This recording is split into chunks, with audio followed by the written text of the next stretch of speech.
Hello, magluluto po tayo ng tomahawk. Yan, minamarinate natin siya ng pepper.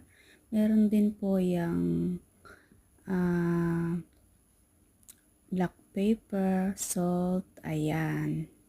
Tomahawk, yan po yung tinatawag nilang tomahawk. Yan po yung beef.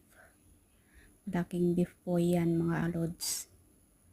Yan, nilalagyan din natin ng rosemary para sa ganun babango yung ating baka. Yan, nigigrill lang po yan. Grill po ang dapat yan mga lods.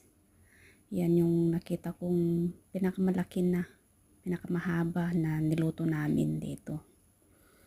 Salamat po sa panonood ng aking video. Ayan. Salamat po ng marami. God bless.